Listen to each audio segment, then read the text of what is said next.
if you give consideration, consideration you find you. If you give compassion, compassion will find you. If you give empathy, empathy will find you. It's like this universal law: what you put out, you get back.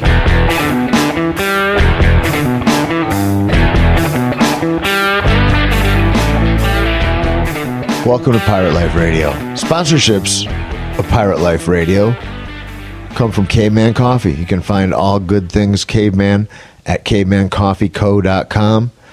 Different roasts of beans. We've got a brand new holiday roast coming out.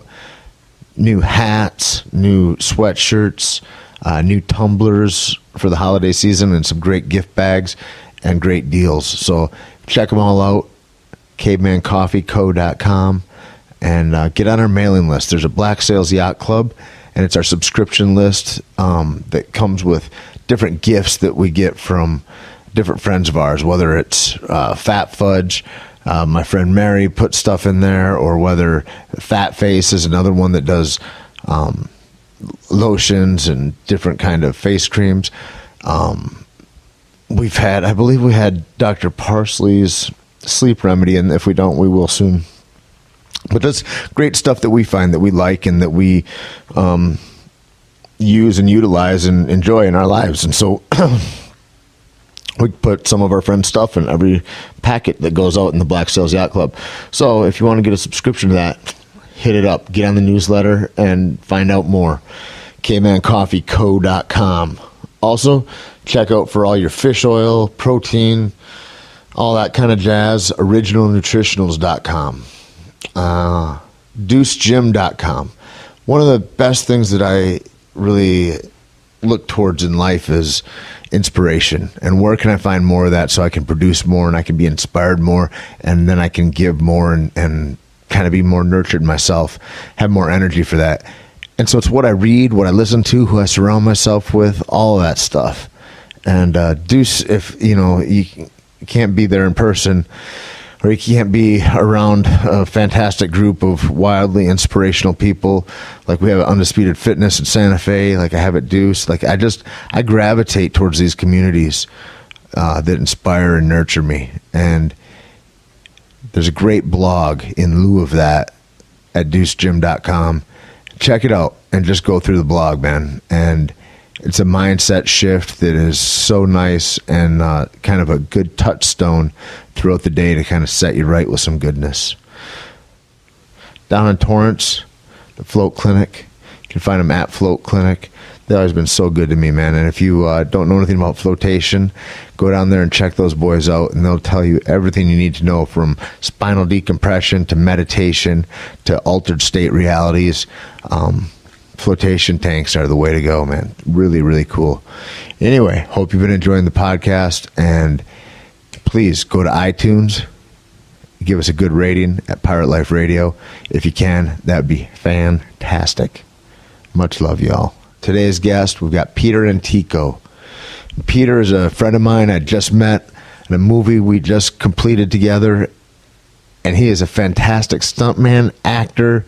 He's a dude that I've heard about Peter for a while because he has Tourette's, and I heard about this fantastic actor that can turn it off as soon as they say action, so he can control his Tourette's for brief periods of time, which is a fascinating idea. And he's a super bright guy, political analyst, financial analyst, a real economist, and he is super bright, and also he's done a whole bunch of trips. What we started talking about, he has done all kinds of trips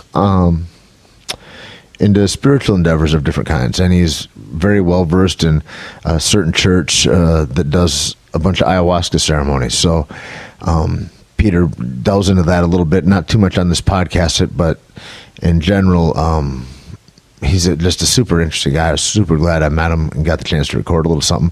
Hope you guys like it. Here's my guest, Peter Antico. A big Tait Fletcher. Powerful Tait Fletcher.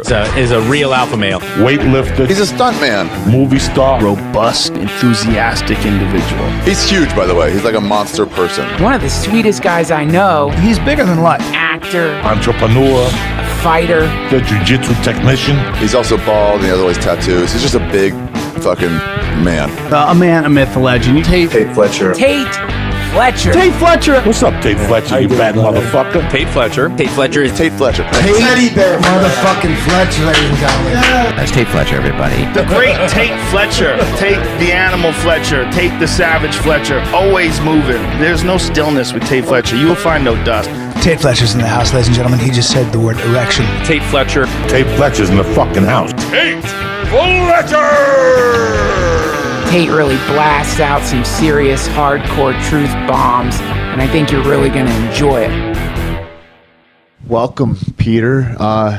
It's such a great to meet you. To catch everybody up, we just I'll do an intro on this too, I guess. But just meeting this last week and all the things and all the people in common, and I guess what really started getting me interested in, and I was like, God, we got to talk more. Is when you being friends with Sala and Sala being such a conscious guy, but also then, when you were talking to me about Kamba, about different medicines and plant medicines and your interest in all that.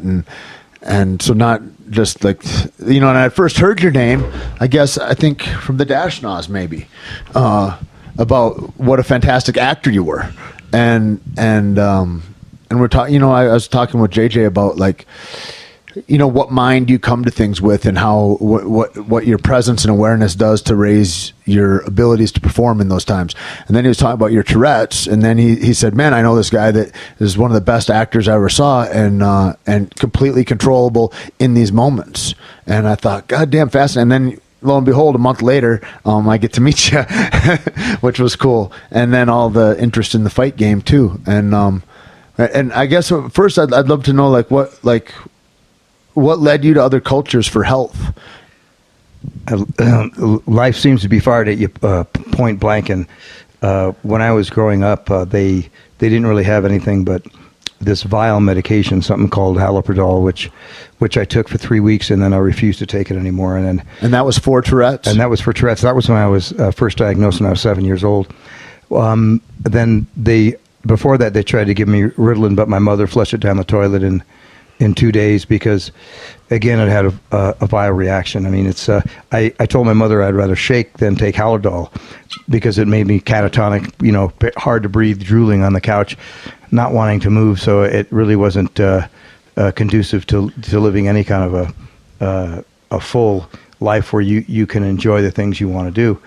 And I always loved athletics, and since I was a kid, I participated in athletics, and that was always a good release to get me away from, I want to say the powerful movements that I experienced with Tourette's, and I just became an athlete, and I started playing baseball at 9, and then I started fighting when I was 17, and got into kickboxing and boxing and martial arts, and that was a great relief because actually being able to actually punch and kick, and someone punch and kick you, it was like this interesting cathartic release. Because when I got hit, the first time I got hit, I said, God, this hurts. I don't want to do this anymore. And within a second in my mind, then I came back, and I stuffed a right hand on someone, and I just felt good, and I never had that trepidation again.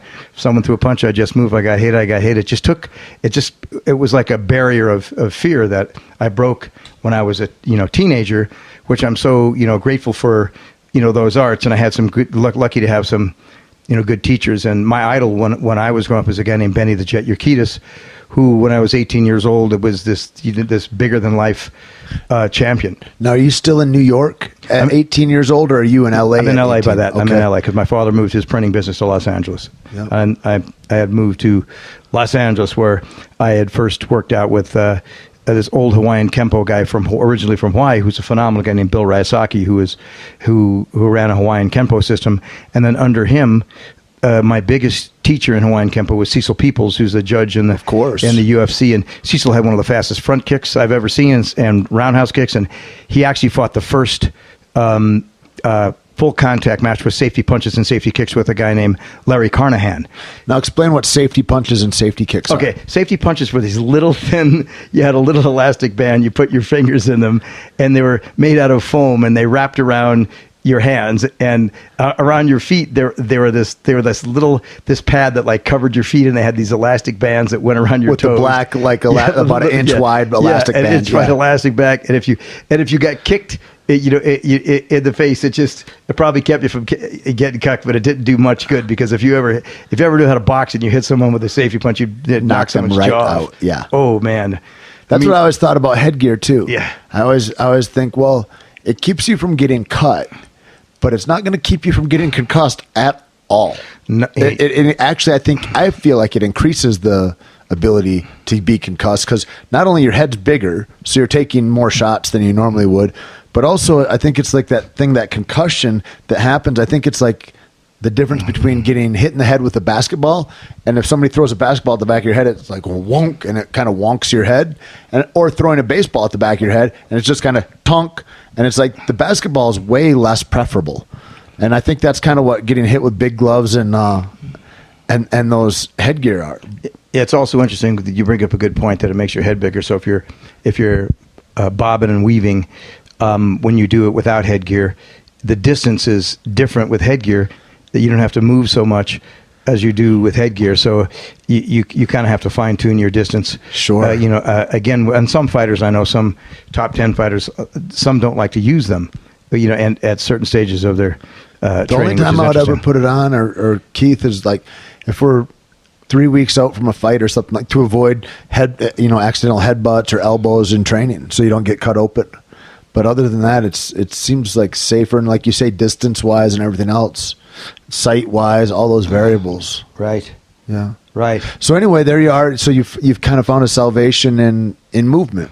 Movement, yeah. Movement was any kind of movement was great. I remember when I went to high school, I made all these all-star teams in baseball. I went to high school, and I get cut my 10th grade year, and all these people that didn't even come close to my level of playing made the team. And it was my first experience of politics in sports, which kind of broke my heart, which a lot of kids have experienced this, that you have coaches that are not really an expert in that athletic field, and they get there because they're hired by the school system, and they're not really they don't really have a lot of experience in baseball or whatever sport it may be, so they pick people based upon whatever reasons they deem necessary, not based upon maybe true athleticism or true skill. So that taught me a lot about life, because in life the best people aren't always the CEOs, and sometimes the worst people are in higher positions economically, and nothing is fair. And when you finally get to accept there's nothing is fair in the world, then you can have some peace, because there's only two things: the way the world is and the way you want it to be. And and I don't think the world's changing, so you must. Right. I think that's such an interesting idea that, I mean, it not being fair in that regard is that then how do I work underneath this construct where it's not always the best guy that gets the job, and all I can do is hustle and be most available and be present and expect nothing in return, because that's kind of the way it goes. And I love that idea too. I've been thinking a lot about it. This idea about like there's only the two realities that really exist are where my feet are right now, and what the story is that I believe that took my feet to where they are. And it's either one of empowerment or victim or like something like that. Like, what's the story? Like, oh, well, life's just dealt me a bad hand, or I didn't work hard. And, like the more ownership I have of my whole life, the better my life is, the richer I am, the happier I am, the richer I am in friends, relationships, the more free I get. And I guess that's what I look for more than anything. We're talking about money earlier, but like the biggest thing I want is freedom, in your heart. Well, what you said is it resonates with me. The more authentic you can be, there's probably the truest saying that people should remember is, to thine own heart be true. And if you're authentic with yourself and honest with yourself, I mean, that's all you can be, because people have different modems of success. And in the propagandized world, success on television is, Kim Kardashian or some billionaire walking around with boats, yachts, and cars. But yet the highest suicide rate is with wealthy people, as opposed to people of ordinary means. And if you really want to examine that, if you could just buy satiation, or as you were saying earlier, buy pleasure, there's nothing that keeps you further from who you really are as a divine being than drinking or doing drugs, or actually altering the reality of being comfortable in your own skin. Because when you learn to be comfortable in your own skin through meditation or through modalities, it's a different kind of an awakening, because if people would understand that they're responsible for everything in their life, like taking ownership, as you said, and being authentic, then people would govern themselves, because everybody looks to a leader, a president, a prime minister. Oh, this person's screwing us. They're not. That's a victim mentality. When you take ownership, you take responsibility, and the victim mentality leaves, and all of a sudden the divine being, the power that you have, the connection with that which created you, comes into play.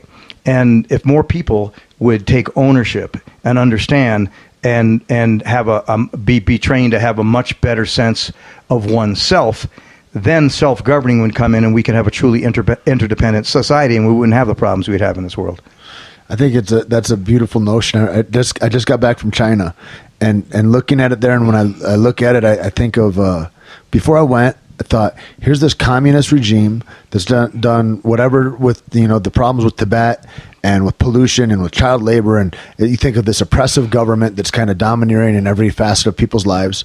And I get there, and it's just not like that. And what's really not like that are the Chinese people. Everybody is full of love. They want to take care of their families. They want all the same things that I want, And when you look at that, and you look at the oneness, the wholeness of all of us in the world, and that our governments are not the people of those governments. Like everybody, I think every government in the world, I don't think there's probably, I don't know, maybe there are. Anywhere I've been, nobody's proud of their government.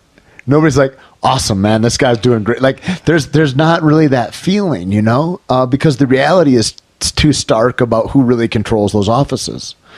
Well, look at the propagandized news media that is completely seems to be owned and controlled. It's been that way for a long time, because I remember the last election, a guy named Ron Paul was running for president of the United States, and he was running on a platform of a non-interventionist policy, which was a pure Republican policy for the last 40 years, which George Bush ran on. And he was running on a policy of auditing or ending the Federal Reserve, and then creating a flat tax, all things that would benefit we the people. And yet the news skewed it so that he was a wacko. I don't know what American wouldn't benefit by ending the Federal Reserve or putting it in check, because the Federal Reserve Bank, it has nothing to do with the U.S. government. It's not a part of it. Privatized. It's a private, for-profit bank with shareholders that profit. I mean, they profit by printing dollars for at a nominal interest rate, and then selling it to the banks, and the banks have something called a fractional reserve banking system, where they can borrow 10% from the Federal Reserve, and they can lend 10 times the amount they get in the bonds from the Fed. Like, so if the Fed gives the banks $1 billion, then they can lend $10 billion to the people. They can leverage to 10. That's called a fractional reserve banking system. That's the way it works. Great. I wish I could pay my bills like that. Well, it'd be great, because when the financial crisis happened, this game was rigged. The bailout was supposed to be against the mortgage-backed securities, and the banks instead. Paulson, who was then the Treasury Secretary, who used to be the president and CEO of Goldman Sachs, turns around and runs an end around and decides that they want to bail out AIG, which is an insurance company, one of the largest in the world. And that insurance company, they took out some policies called credit default swaps, and Goldman Sachs had about $12.9 billion worth of credit default swaps. And credit default swaps, by definition, are insurance on mortgage-backed securities. So if the mortgage-backed securities go bankrupt, then AIG would have to pay them. But if AIG went bankrupt, then Goldman Sachs' $12.9 billion would be vaporized, and Goldman Sachs would go bankrupt. So the bailout of AIG was a backdoor bailout of Goldman Sachs. Now that seems rife with corruption, but the general public, a lot of them don't understand this, because they're busy in their mundane world. I've never heard of this before. Yeah, I got it. They're busy in the mundane world. If you really want to look at it, the Federal Reserve Bank since 1913, since its inception, the U.S. dollar has been devalued 97%.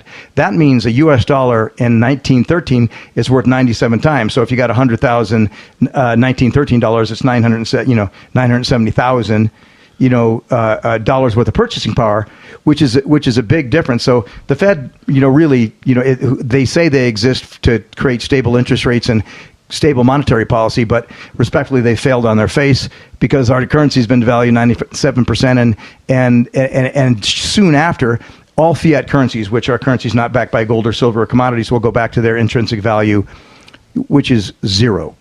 Right, it's air. Air. Right? I mean, I Air. remember when I was a little kid, I would look at that and I'd be like, we're in debt, 12 trillion or whatever it was. And I would think about that and be like, well, who are we in debt to, though? Well, we owe ourselves or whatever. And I'm like, if I owe myself $10, I'm just going to call it good, and we'll start at zero on Tuesday. Like, how about that? Like, and they're like, yeah, it's more complex than that. And I think there's the complexity of it causes people to tap out. They go, I don't even want to try to understand it then. And I don't think it's that complex. I think it's like lawyer speak. You complexify something to the point where nobody understands it except for porpoises. And then you've got to hire your porpoise to talk to their porpoise, and then they talk porpoise together. But you got no idea what the words are that the attorneys are saying to each other.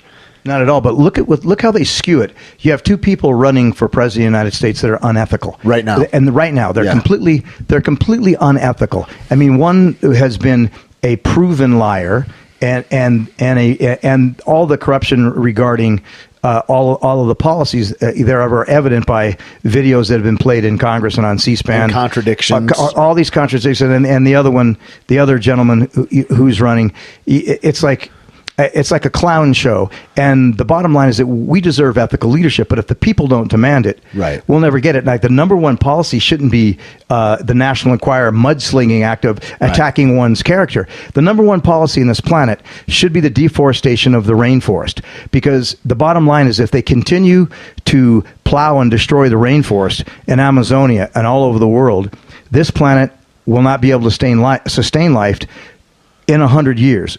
All the plants, all the animals, all the people will be dead. This planet will not be able to sustain life. That should be the number one agenda of any leader, and there should be a global decree mandated by every world leader that it's a capital crime against Mother Earth if you deforest it or if you choose to destroy it, because that which sustains life. And coming from a spiritual point of view, it's like if you have a Mother Earth, which sustains all life, all plants, all animals, all rivers, all water. This planet sustains life, and yet we're raping, pillaging, putting radioactivity in it, putting oil all over it, depleting it of its resources, destroying it, and people are doing this for money. You can't eat money, and if you don't have clean water or air to breathe, you can't live on it. You were saying this the other day, about the marking up of the forest and the destruction, and I thought instantly, if I go and I paint an anarchy symbol on the side of a government building, I probably am maybe going to do prison time. For sure, I'm going to jail. But you can do whatever to something that's a life-sustaining organism of all of us. You can dump oil, if you're BP, into the Gulf of Mexico and flood it. You can do any of that with impunity because there's money involved. And so at what point do we ever beat greed? Like, does common sense or even our own sustainability ever beat greed? Well, I think that all human beings have to realize that they're of the same consciousness of Mother Earth. It's all one big collective consciousness at a higher level of spirituality. And when you kill another person or you destroy the planet, you're destroying a part of yourself. So the consciousness needs to wake up, and there needs to be a collective effort to reverse this vile negativity that's going on. And there's a good group of people on this planet that are doing it. And I remember when I was a little kid, they used to say, well, in the end times, the war is not going to be about bloodshed. It's going to be a spiritual war. I never understood that till now.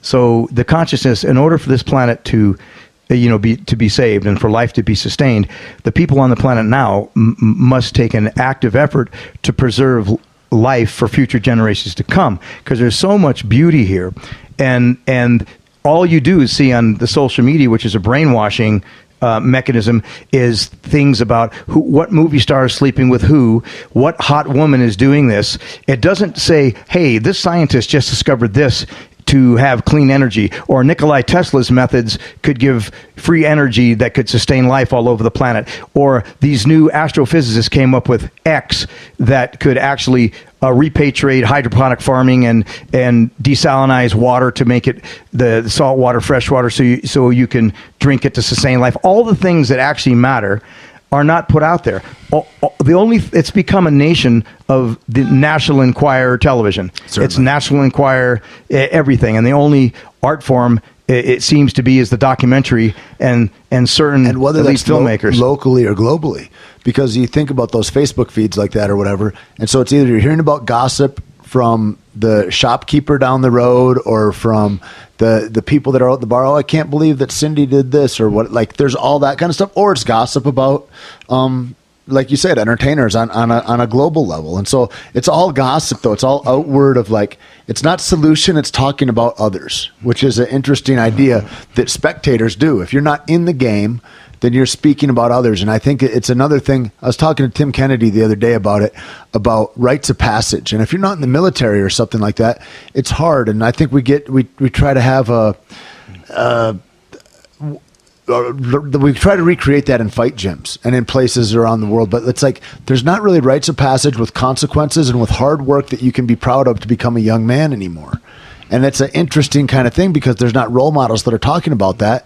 Instead, there's where the focus is on the drama of people talking about other people. Well, people should have T-shirts that are printed up that say integrity on them, and people should look up the definition. They should have integrity and the definition thereof, because the bottom line is that you shouldn't try to. If you try to get over on someone and you're always scamming someone, eventually, I mean, there's no elevator to the top. You got to take the stairs, and then the top being, what is your definition of success? The problem is the definition of success should be, love and forgiveness of yourself and other beings through generations and through ages of all the ages. Because if you forgive yourself for all harm you've done and you ask forgiveness of other people for all harm that you've done, and then you forgive all other beings for the harm they've done to you, it creates a purification process for your soul and cleans your conscience, because that's the only place, because we're all human. We're in this school of life to learn, and the way to deal with that is forgiveness of yourself and others, and to ask forgiveness of yourself and others. It is a process through the ages of all the ages, dimensionally, because that goes deep to the core.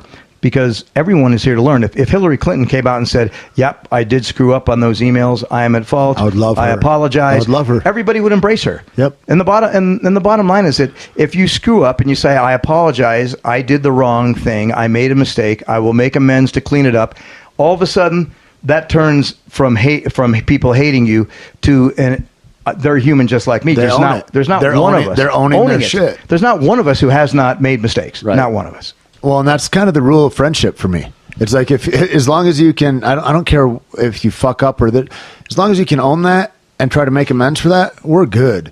But if you're in denial that you fucked up when you clearly fucked up, I can't even talk. There's no common ground anymore. And so when you say that we need this, a spiritual reconnectivity and forgiveness, have you thought about how to imbibe that into a 16-year-old kid in Idaho, or what? You know what I mean? It's like it goes back to that rites of passage thing. There's a bunch of bad examples out there, and if the only guy that's nice to you is a skinhead, then maybe you think, well, he's nice to me though. First of all, I believe you have to change the curriculum, because the government makes a curriculum, and you have to educate the government, and you have to put in the school systems modes of consciousness, because I believe everyone in school should be mandatory for them to meditate 10 minutes when they go, 10 minutes before they leave.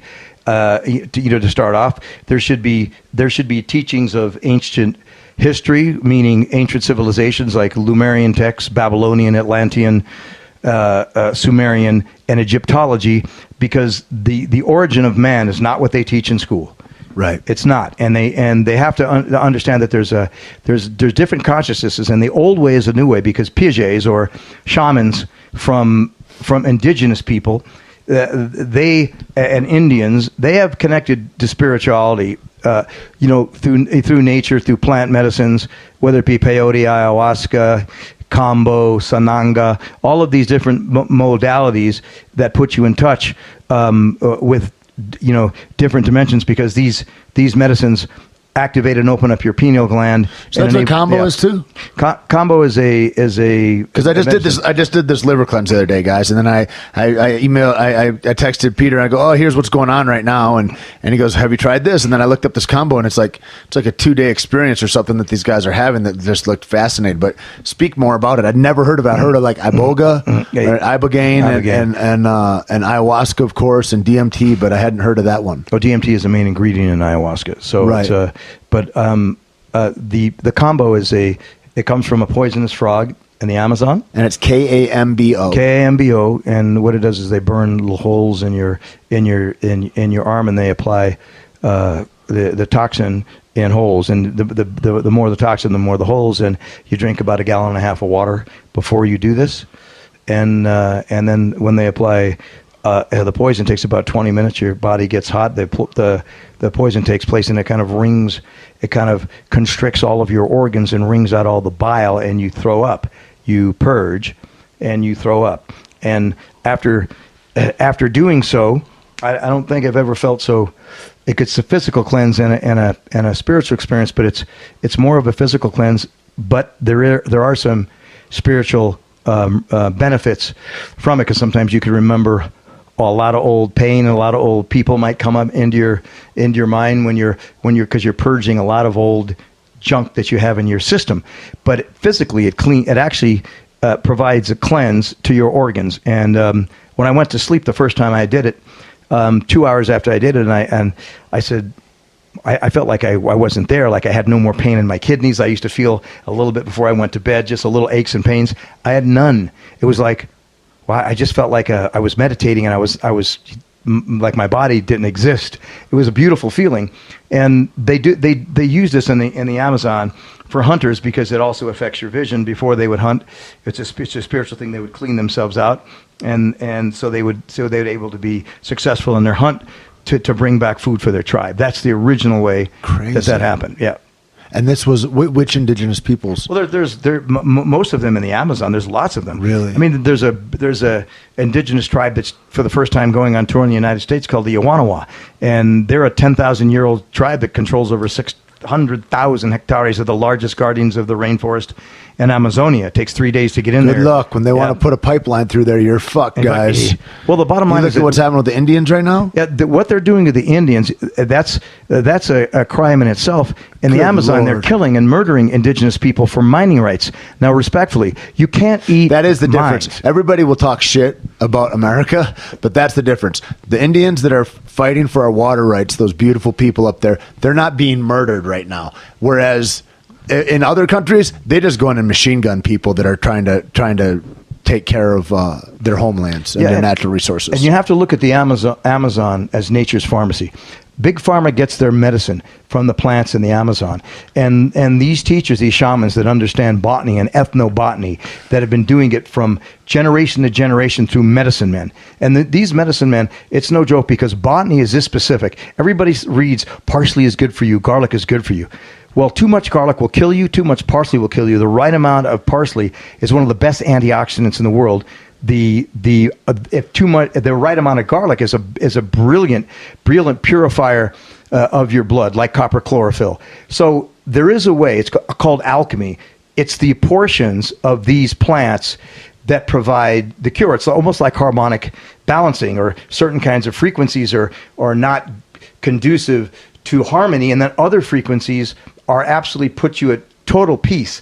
It's the combinations that is the science of the old world, which they call it New Age now, but it's a science of the old world. And they did this through sacred ceremonies and drums and vibrational singing and chanting, along with taking these sacred plant medicines that have given people divine guidance and visions. I have a question.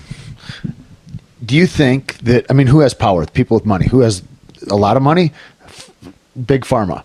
And so with that, wouldn't it behoove them to save the rainforest also, since they talk about, on an acre of rainforest, there's 90% of the plants that we don't even know what they do, and that they all do something and hold medicine or hold keys to life and like a cleansing. And so with that, isn't it better if they were to take care of that rather than destroy it as far as their own sustainability, even as a profit-ridden company? That to me would be common sense. If you're destroying, it's like you're destroying that which feeds you. I mean, they're doing it for palm oil for fucking nothing. They're stripping these places. They're destroying it for material wealth, and the ignorance is there is no wealth in the material.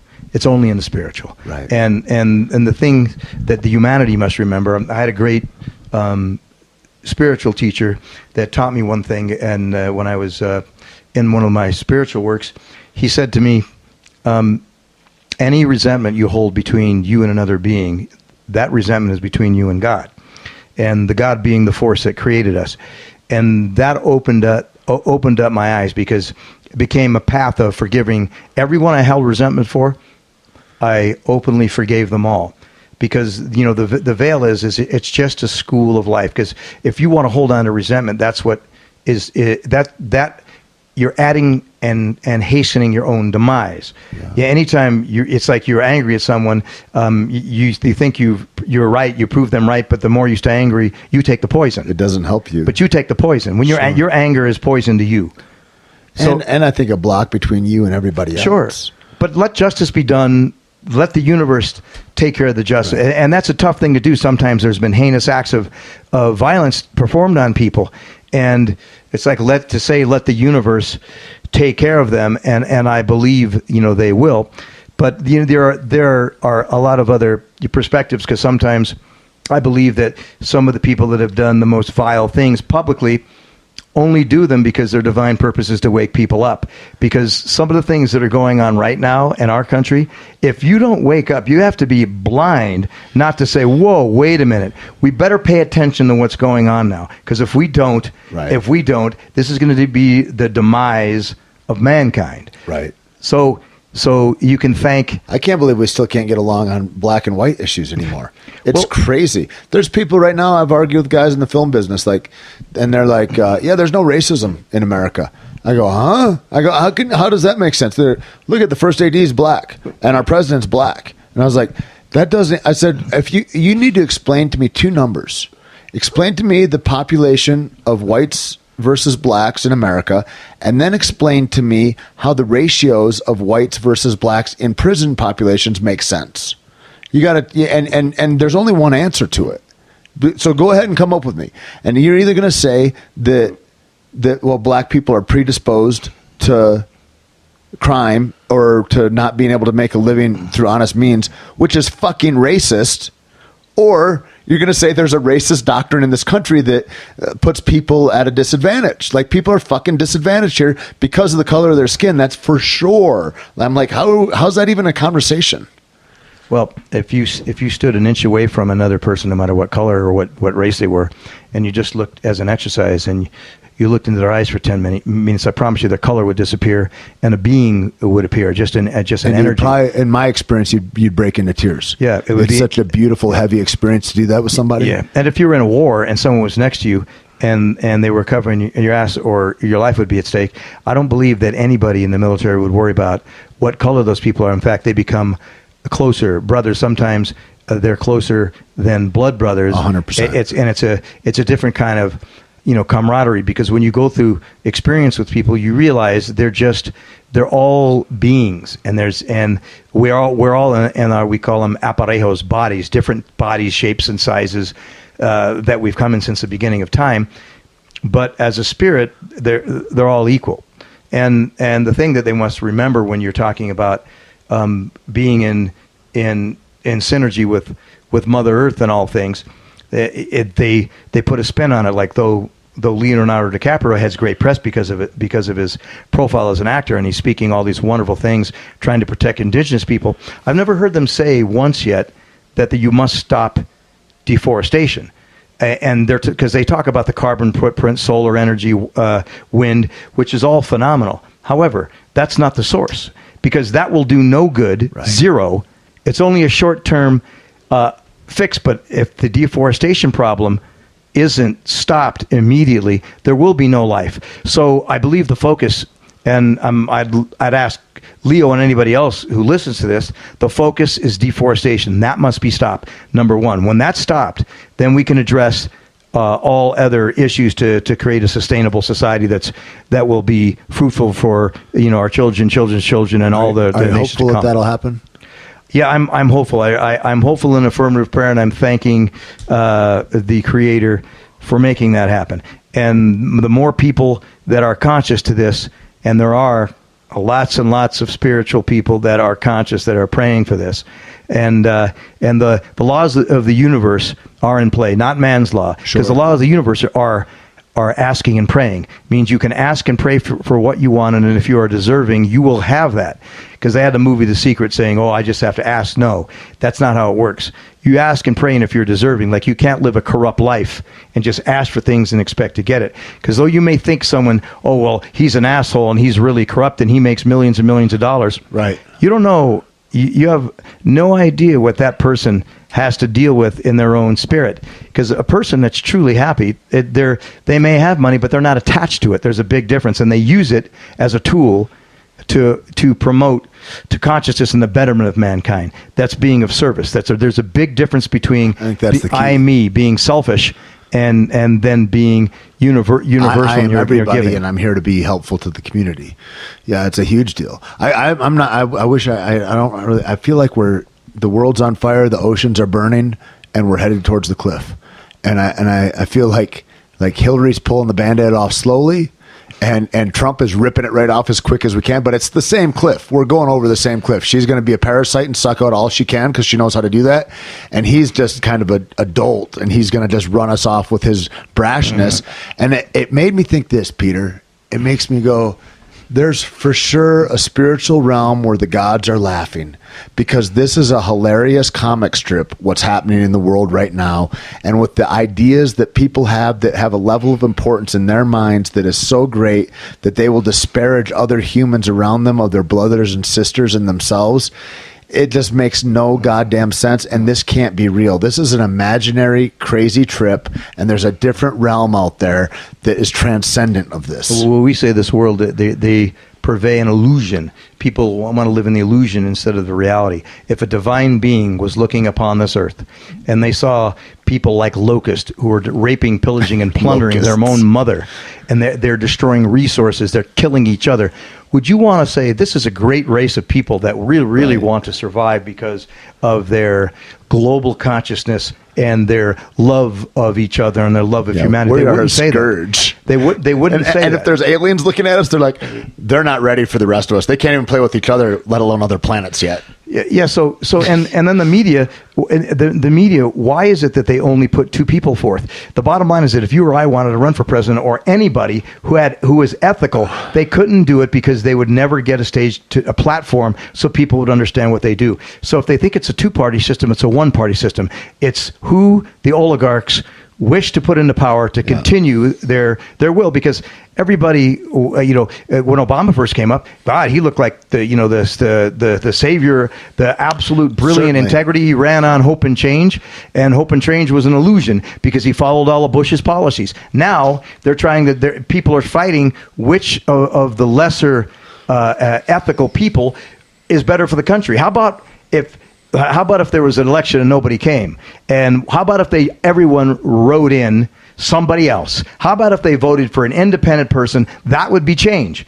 What if they all wrote in Bernie Sanders, for example? But he's still, I am suspect to that issue. I'm very suspect to that issue because the bottom line is that he had all these followers. If he truly stood behind the ethics, he would have broke off and said, I cannot support an unethical leader. I will run independent. And if that's the case, great. And I don't know if he was threatened, because he could have been. I don't know what the deal was. I don't know if he was put in place just to get votes for Hillary. You talk about the Fed. They can easily go, okay, what does it take? Does he need 500 million? Okay, and they just make some keystrokes, and they make up the money that doesn't exist anyway and put 500 million real dollars in your bank. I mean, I just believe that they got a check for everybody. They could, and you're right. They can print money. It's like money for nothing and everything for free, because you can certainly print it at will if they have the money. If you're that guy, if you're that guy and you can print it, you have the money to bail out, banks billions of dollars. You have a $20 trillion deficit. Why can't you just print money and fix up every tenement in the United States of America? Every slum, you could go in there and create it, and create more schools, more universities, more teachers, and educate everyone from the lowest socioeconomic field to the highest, and give them an opportunity to participate. Yeah. There are things that can be done ethically, because what happened when Obama came in, he talked about an infrastructure bill, talked about a jobs bill. What did they do? They didn't. Our infrastructure, our roads are in pathetic shape. Our bridges are in pathetic shape. I mean, there used to be a thing called the rail bond, water bonds. They could put people to work, because the olden times when Lincoln was president,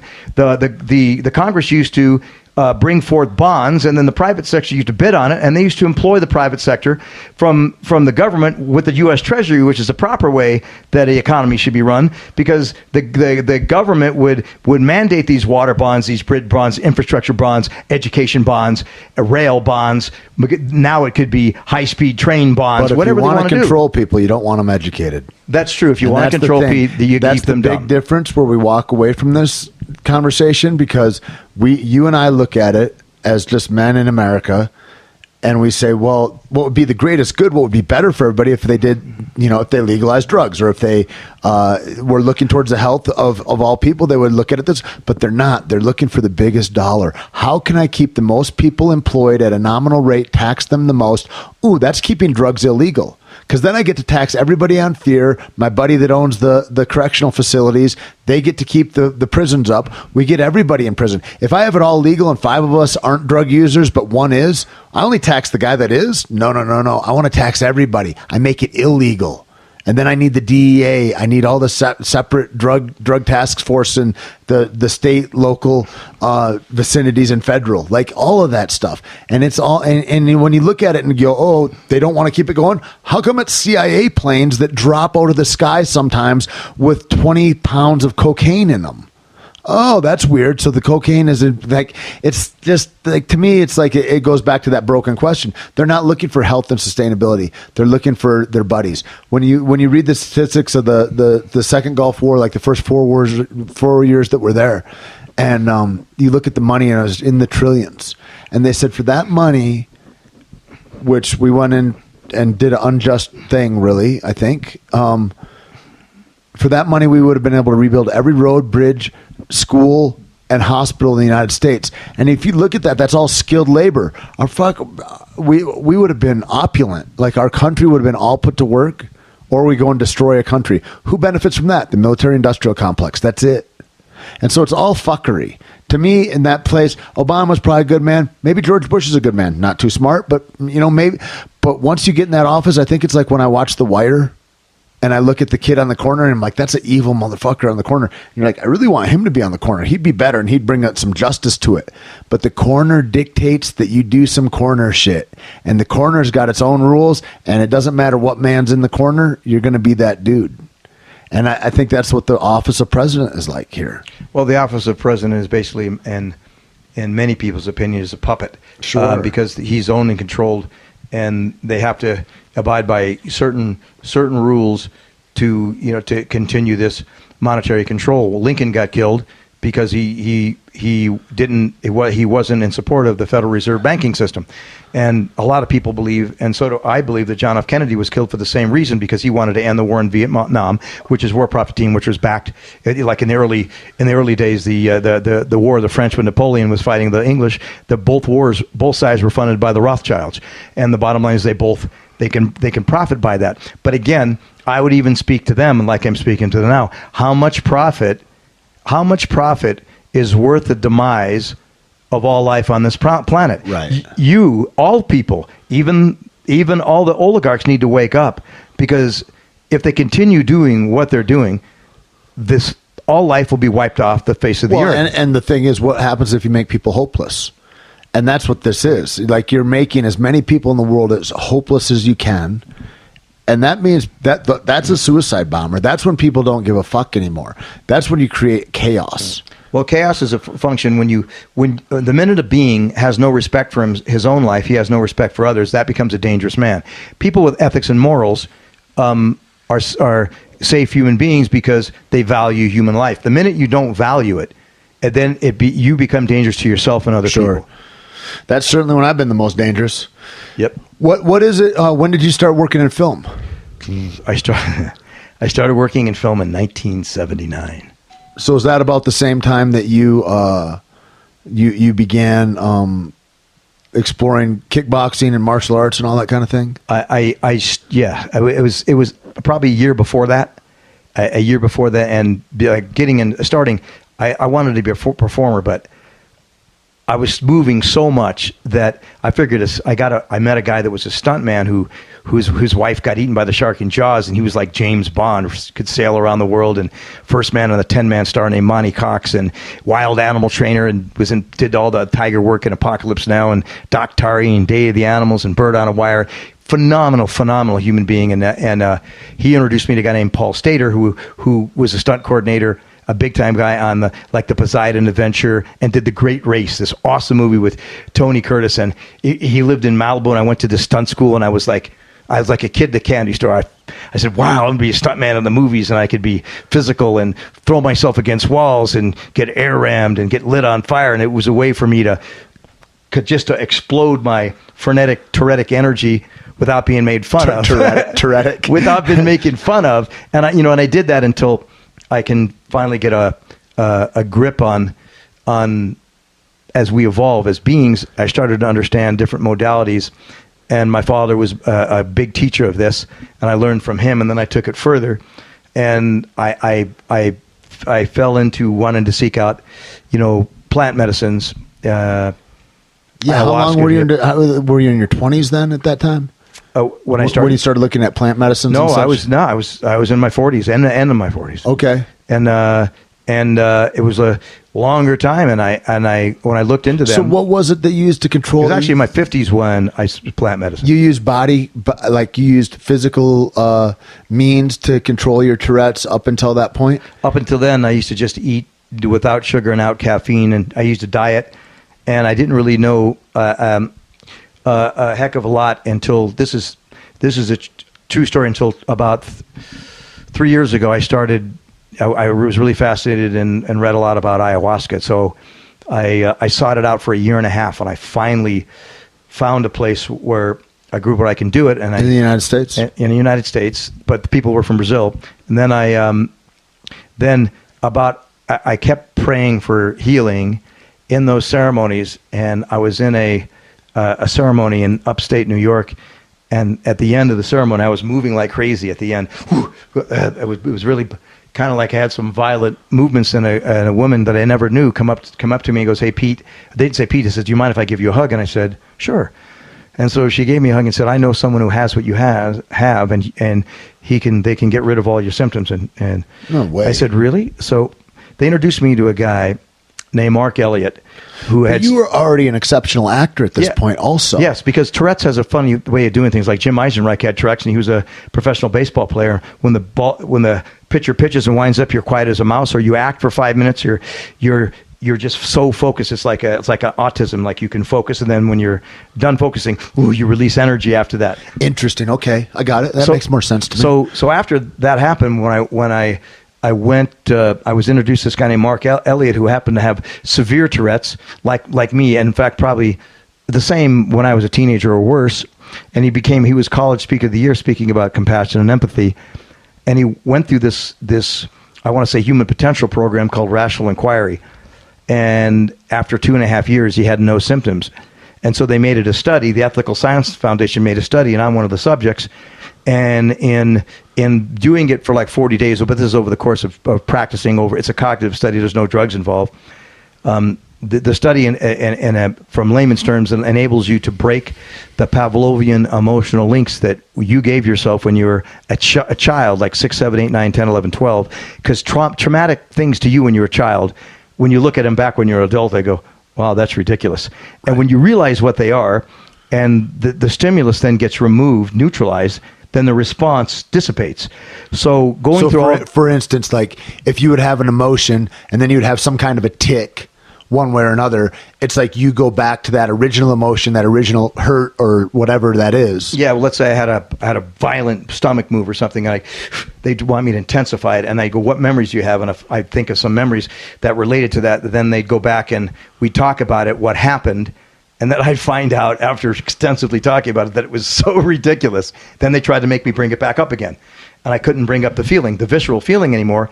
I go, and because the first day I said, how the fuck is this going to help me? The second day, I sat in front of a camera for an hour, breathing deeply like I was a yogi. I never experienced that before since ever. I never, ever remembered doing that in my entire. I started crying. I ended up sitting still for 4 hours without moving. And I said, there's something to this, and I'm continuing to go, and I've gotten rid of about 80% of my symptoms, which is phenomenal. There's 6 other people that have 95 to 100% of their symptoms gone. This is all on camera, all filmed. So I had electrodes. I had a sleep study that was, over 400 movements in my sleep. It's now under 5. That's science. Forget the cognitive. That we're doing. It's a scientific study. So this isn't a study of like this isn't like, oh wow, he just feels feeling better. Yeah. Yeah. So and I still move and I'm doing good, really great. But the violence is all gone. The movements are very, very mild and much less frequent. And it's much easier. My neck doesn't hurt so much because I used to be so violent. You twitch my crazy, neck. Yeah. But it's fun. I wrote a movie about it called A Private War that Simon West is going to direct, about my experiences when I was a kid, to adults, which I think will be eye opening for a lot of people. Now, is Tourette's is it a learned thing or is it a physiological? Scientifically, it's a biogenetic neurological disorder that they state that the neurotransmitters in your brain misfire and it excretes an excess amount of dopamine, which causes uncontrollable urges and motor tics and thoughts. Because it's like the radio is on your head. It's like you have a radio in your head and the frequencies are jammed and you get all the channels at once. Boom, boom, boom, boom. And it's like frenetic and frantic and, thought wise. But there is. It's got to be exhausting to control it.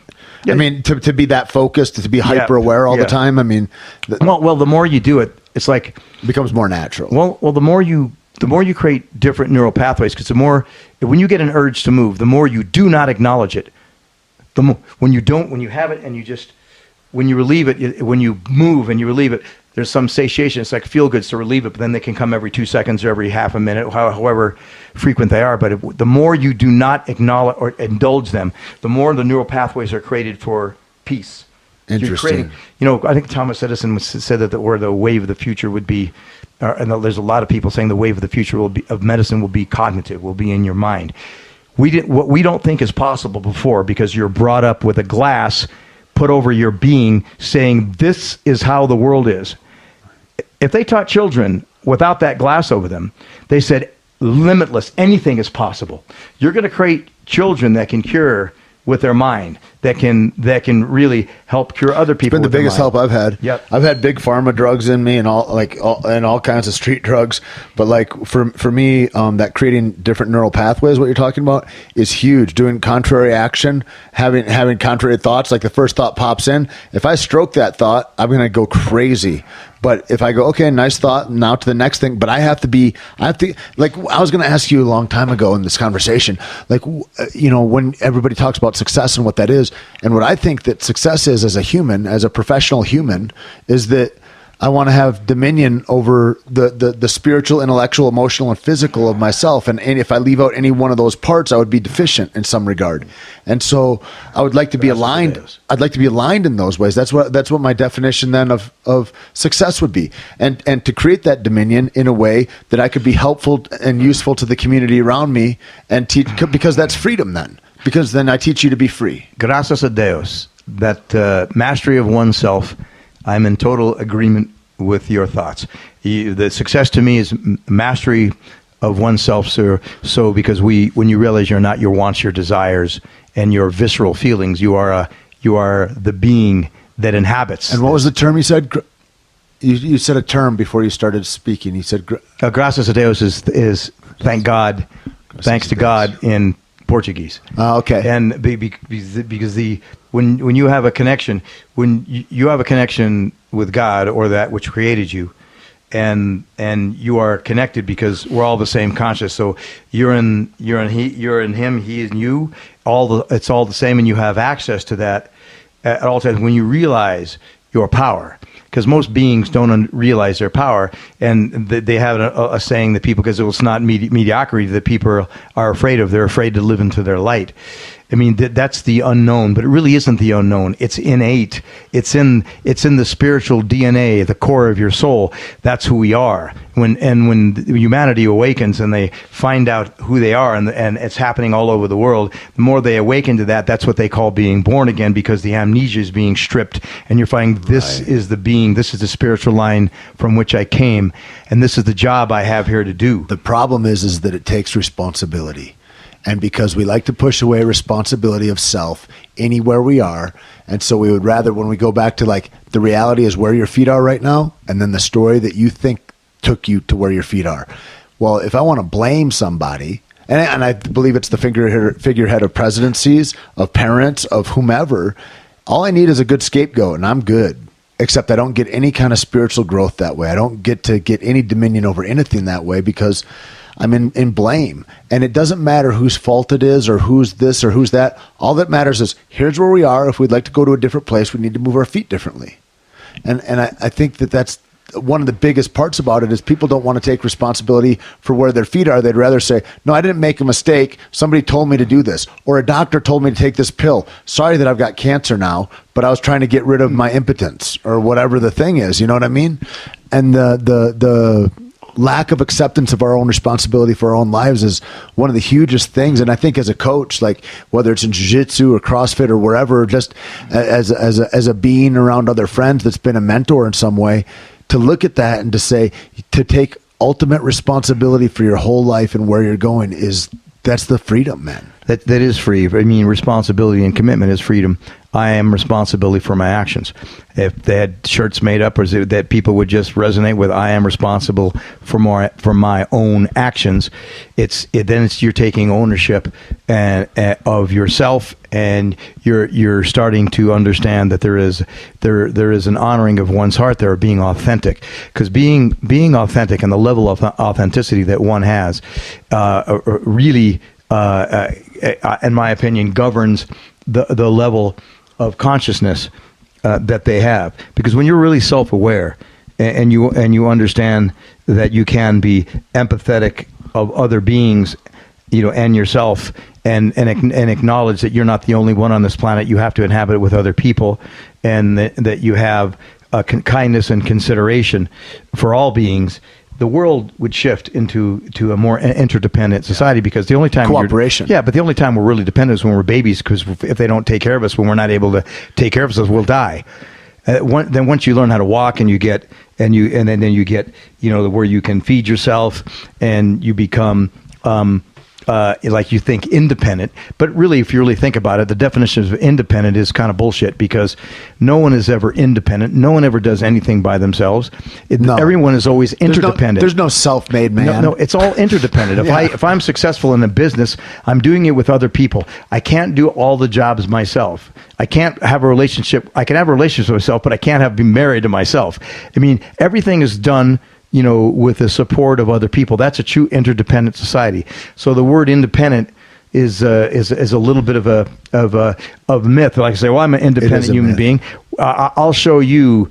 I'll be successful without you. I don't need anybody. Really? Well, Steven Spielberg or even Nikola Tesla had to use experiments with the help of other people and other equipment. Everything is interdependent. And not only everybody in their lives, but everybody that came before them.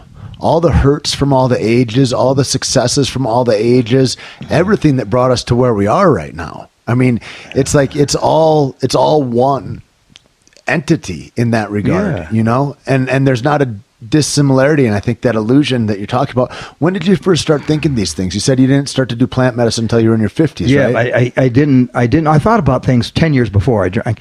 I thought about these things 10 years before. Did you use other things besides physical movement? No, I did. I used physical movement was a big release in Zen for me, or riding horses, or skiing down a mountain, or falling through the air. That was like Zen, because you can't think of anything else but what you're doing, because if you do, you'll get, if you think about something else, you can get hurt. That's my life too, where you create a consequence that's so stark that you're like, I need to be uber present right now. Yeah, but there's a gift in that, because huge. Being present or moment to moment is a practice, and by doing that, there really is no past and no future, but being present. I mean, what would a Buddhist say about that? Is that enlightenment? Because if you're doing something to try to be enlightened, that's different than just being. If I do this, then I'll be enlightenment. No, if you're just being, there's a difference between being present in the moment and then doing something to get a result, because you're doing something in order to get something. If you're just meditating and being, or knowing a route and being on the route is different.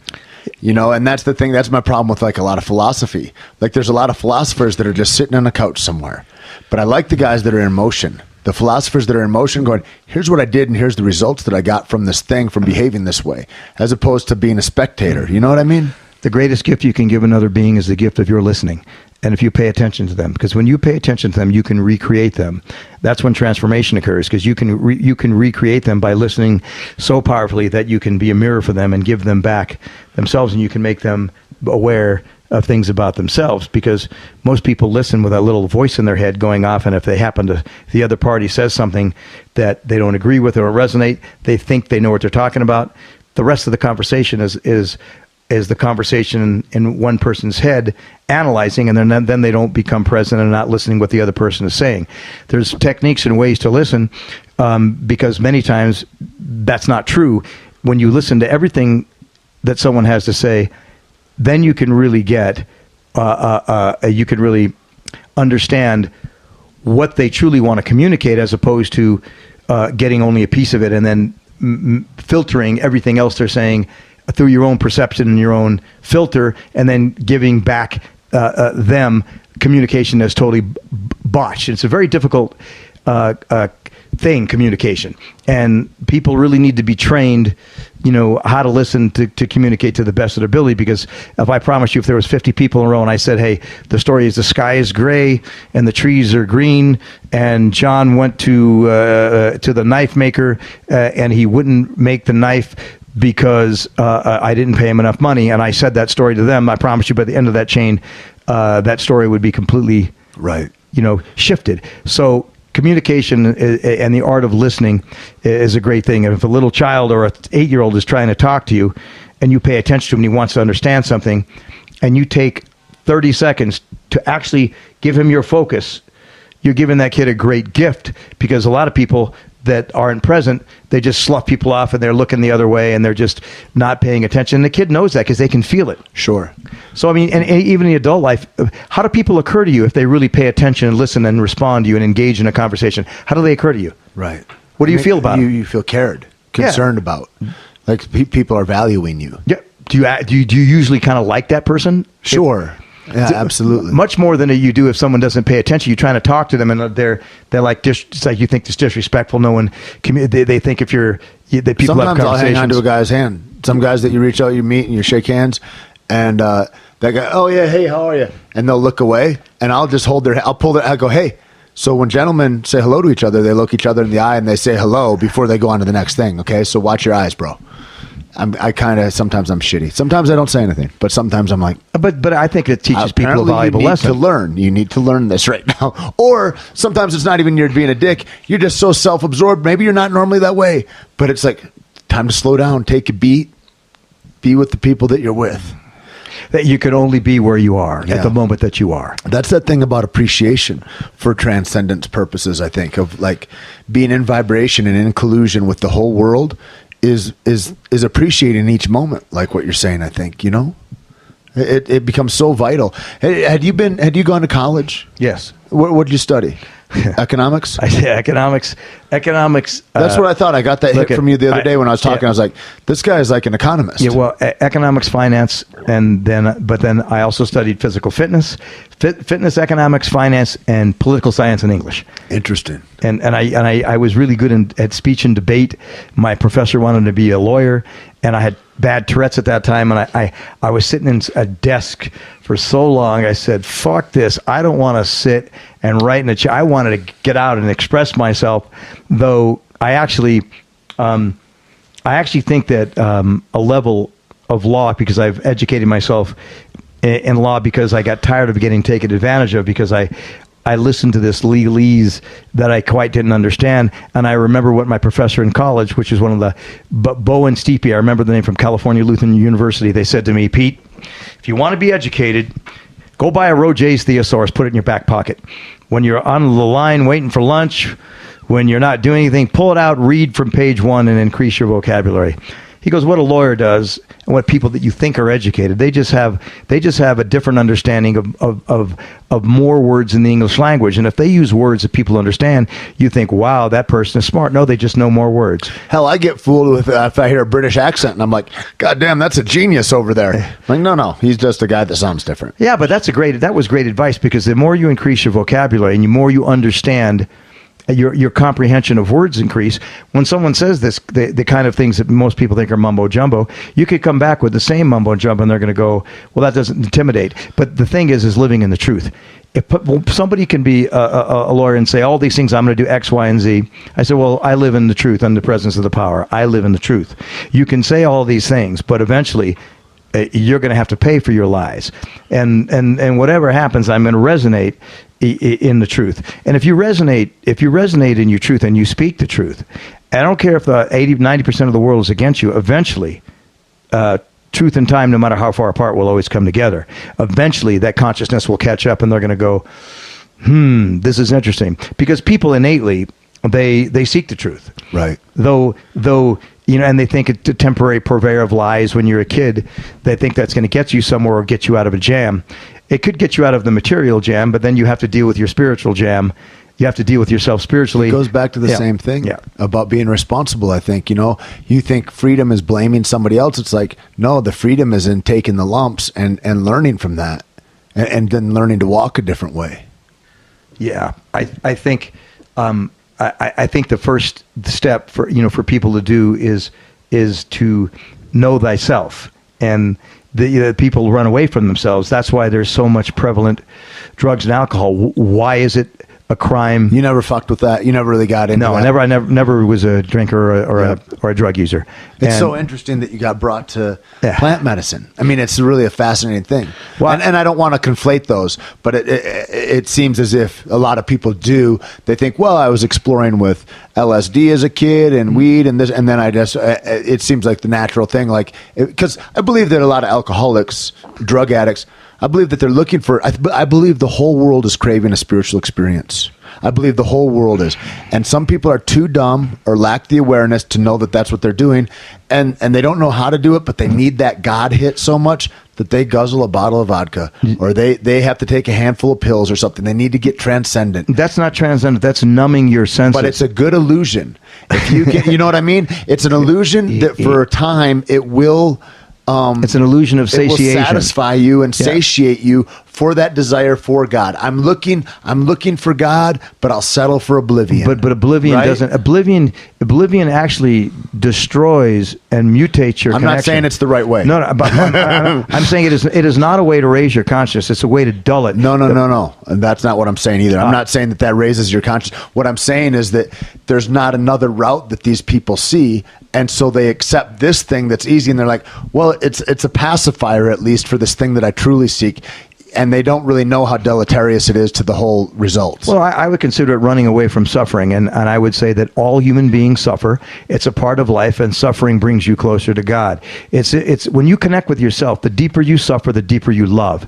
And some people are afraid to open up their heart and love. The worst thing that can happen is you could get hurt deeply. If you get hurt deeply, you love deeply. but that is what the journeys of your soul. It is not to play. It's not to play half-ass. Right. It is to play full out, because the more you open up your heart, the more joy and the more emotion you feel, the more alive you are. And drugs and alcohol neutralize that. And in my first investigation of plant medicine, I found that Harvard did a study on it, and they found there was no ill effects physically with ayahuasca, and I thought that's fascinating. Then there's Terrence McKenna, and then there's people that obviously I read that I never did LSD, but there's a lot of people that I know did that. Sure. And they said it was a little bit of a similar experience, but they have found that a lot of soldiers have gotten a lot of relief from PTSD from ayahuasca, right. and some peace there, because it really is like I want to say having a conversation with God or divine guidance, because you really do get guidance. Call them plant teachers. Yeah, they talk about the God molecule, right? It teaches you how to live your life and what purpose you have here, and it's like you have commandments, like if you give consideration you find you. If you give compassion will find you. If you give empathy will find you. It's like this universal law: what you put out, you get back. And it's like divine order that we live on this planet, and the consciousness will shift, in favor of recognizing, who we are and why we're here, because it really is a school of the transcendence of our souls as a collective and as individuals. Yeah, I feel that it really resonates with me what you're saying. Like a friend says, I believe that you're all God, just like a wave is all ocean, but it's not all the ocean that there is. And that thing cumulatively for us all to come together in that way is such a huge aspect when you talk about both transcendence on the microcosm of just self, say, versus the macrocosm of all living organisms. And in that way of how we're in collusion with each other for each other's greatness or each other's demise. And it just depends what we think about it. Like our minds, our intentions, and where that goes towards. Everything is intention. What is your intention? And is your intention pure and good, or is it not? Right. Because universal law is different, and it really is the power of asking and praying. And what is your intention? You want to receive things for the healing of yourself and other people, and what are you asking for, and are you deserving what you're asking for? And then the more you live your life cleanly, or don't pollute your body with toxic food, because people have to, when you wake up, you also wake up to spiritually and physically, because in this modality, if you eat toxic and polluted and sugar-filled food and processed things, that closes down your aparejo, or your physical being, to light, or to be connected through your crown chakra to other dimensions, or to God. Because the more you pollute your body, the more you stay in this earthly realm. The more you cleanse your body, the more you clean your aparejo. What do they say? The calcifying of the pineal gland. Yeah, that's a real thing that happens. Yes. Yeah, from eating. Well, if you're drinking fluoridated water, that's the research. But it's interesting, man. Well, there's things. Look at the old way. The old Aborigines and the indigenous tribes and the Ingriots, which are they have passed knowledge down only verbally. These shamans pass down knowledge verbally, not to keep them sacred. They only give it to certain people to protect the line, because this is the old sacred knowledge, which is the old way, and the entire planet should be exposed to the old way. Because the more people that wake up, the more people are responsible. Never for going to happen. People are too worried about paying their cell phone bill. Yeah, all the worldly bullshit. You know what I mean? Well, there are things that you got to be hurting to look for a solution. There are things that will happen in the future that will wake people up. There will be events that go on that will put more people in touch as necessary. There is a strong movement now. I think we're like bees, though. And I think that there's bees that are more knowledgeable, like the manager bees that are like more knowledgeable about where all the worker bees are going and all that kind of stuff. and there's the queen bee that controls all that, and maybe is omniscient and has like some kind of transitory interaction that is non-physical throughout the vibration of all the different bees, but not all the bees are going to transcend. Well, each person, some are just going to be turning the wrench. Each soul has their own time of the evolution of their own soul. They wake up at different times. I cannot disrespect anyone's path. I can't get mad at them for if they're on a certain level. Yeah, I'm not intending to say that. No, I got it. What I'm saying is that all you can do is your job is you can wake your brothers and sisters up by guiding them. If they choose to follow, they'll follow. If they won't, they won't. Right. That's all. Right. And then you it's just like keep when moving. people talk about a sustainable planet and they go, well, grass-fed, grass-finished beef, it's not sustainable for the whole planet. I'm like, most of the planet will eat shit burgers from McDonald's, even knowing that they're made with fecal matter. Like, most people don't care. Well, most people will drink Coca-Cola knowing that it'll take the paint off your car, it'll tear the inside stomach lining off of a baby, and yet they choose to drink it because it feels good. Fucking, so I was just in China, and we're there in a large part. I'm there with Greg Glassman, the guy that owns CrossFit, and we're talking about Coca-Cola a lot. We're talking about like diabetes. We're talking about how to avert nations from millions of people dying from an avoidable illness that we're pushed on about by corporations. And I don't know if you know this or not, but my podcast is called Pirate Life. And the whole idea about pirate life is pirate your life back from corporations that have dominion over you and your politicians, that are giving you a narrative that is going to give you cancer and death and create a slave relationship with you. And how do you pirate life? How do you really avoid all those messages and take back your own power that is stripped from us everywhere? I love what Banksy does, where he just paints on billboards. He's like, if you're going to pollute my eye line, I'm going to go ahead and make it art. And that's an assault. We're assaulted in so many different ways. Anyway, back to this thing. There's a kid that just has a baby. It's his 5th baby, and it's having some troubles. It needed an operation early on, and so it needed pain remediation. And the doctor comes and puts a dropper on the kid's tongue. And this is an infant. This is, I don't know, weeks old infant, right? And he goes, well, what is that? What's in there? And he goes, oh, it's like a fructose glucose blend. It's just like a sugar water.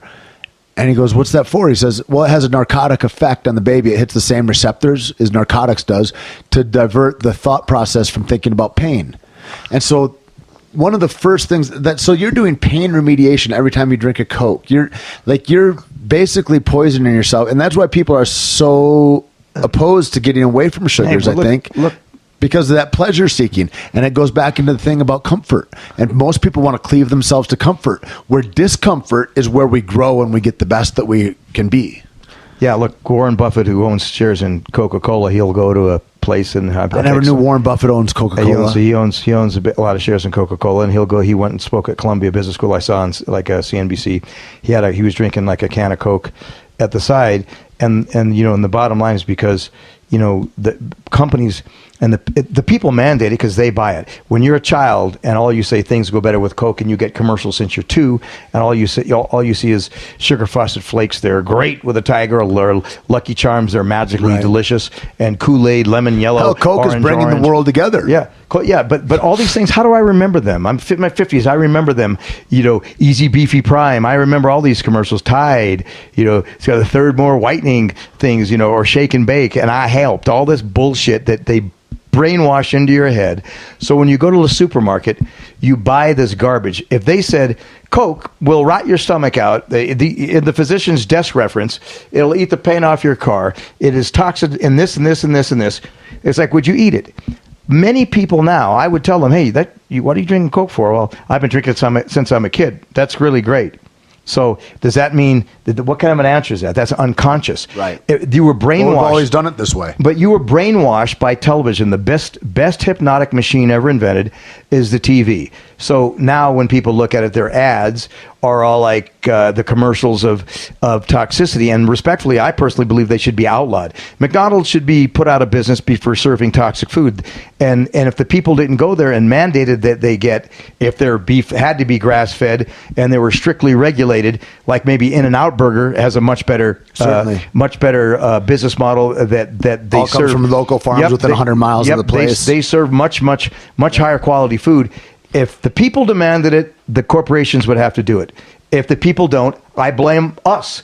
We the people. That's why if we I say don't your wake vote is up, bullshit. the president. The people we have running for president are only a party to what the consciousness allows, and as long as we allow that, and we're going that's to have expressed unethical with people. your dollars. Correct. It's all expressed with your dollars. So the only thing that really matters is where you put your dollars. And the moment that you go into a Walmart or you go into McDonald's or you buy Coca-Cola or whatever the thing is, I mean, fuck, Coca-Cola owns Dasani water now. Beer. It's What like, you buy. Be careful what you buy. Yeah, and all the 90% of the water is tap water. It only has to have 2% that's purified, and it's tap water. And people drink that bottled. It's like you need to get your own, filters, your own alkalizers, but you need to get your own fluoride and chloramine filters, for your house to deal with it. And the only water that has a proper pH level in it is Fiji. And if you notice, their bottles are 3 times as thick as the other ones, because that's the healthy reasons. You get those thin plastic bottles and they get out in the sun, and the polymers and the plastic goes into the water, and that's toxic as well. So, and around vegetables, if there's tight bubble wrapped, don't buy them, because the plastic polymers seep into the vegetables. I don't care if they're organic or not. So people, once they're aware and they become more self-aware and more awake, if they don't buy them and they don't purchase them, and they use their dollars, as you say, to purchase things that are conscious, the corporations will have to follow suit if they want to stay in business. Yeah, great point. We took our I'm glad to see that the whole world is in this conversation more, and we're getting into that more and more. And anyways, man, where can people find you and learn more about you? Or what are you up to? You got Instagram handles? I just have a Facebook page. Peter Antico, and I'm not a fan of Facebook, mind you. I think it's an information mining site, and I just put consciousness up there and business up there, and the bottom line is these social media sites, and I use them to post consciousness and ethics and responsibility. You got projects that you're working on that are coming out? I produced a Ronda Rousey documentary. Been following her at 6 years. Started at the end of 2010 in December, when she was working 4 jobs, living in her car, and she hardly had enough money to eat and pay rent, and she just was a driven, phenomenally awesome young woman of like 22 and a half years old who is an Olympian and has her own view of the world, and I'm so proud of love her or hate her, because she creates that kind of press. She allowed women to be in the UFC, though I know there's been people, Gina Carano in Strikeforce had to come before, but nobody was as brash and as outspoken and as powerful as Ronda, and enabled women to run in a male-dominated sport. And Ronda, I know in 2015, I think earned more money than any male in that sport. Correct. And she also allowed every woman that came into that to earn a 7-figure salary. Holly Holm never made that much money boxing. Nope. So I don't care. Love Ronda, hate Ronda, talk about her fighting or any of her brilliant skills, because she is a grappler and a judoka, and she's the best in the world at that, and nobody would beat her on the ground. She never was a professional boxer. Anybody who fights understands that if I fight you at your game, I'm at a disadvantage. Sure. If I fight you at my game, I'm at an advantage. Just pure common sense. So the bottom line is that when Ronda fights her game, there's nobody better, and she's going to come back and she's going to beat Amanda Nunes in her comeback fight December 30th. And the documentary is actually before she was jaded at all from the 50,000 press interviews, when she was just a kind young woman in a purest form. I captured all the early stuff for the making of that champion, and it's a phenomenal documentary, and it'll probably come out in a couple of months. My producing partner is Gary Stretch, who is an ex-WBC junior middleweight champ of the world, and he's a fine actor and co-starred in Alexander opposite Colin Farrell. And he was we both made this film completely as a team. Can't wait, he's the director. Man. He's the director and the interviewer, and he did a phenomenal job. He's really like a David Susskind of interviewing sports people. He pulls things. He pulls the depths of someone's souls out in interviews. He does a phenomenal job. I can't wait. Well, I look forward to we can talk again, getting closer to the time, and I appreciate it. Thanks for spending some time with me. Thanks for having me. All right, brother. Blessings. Ciao.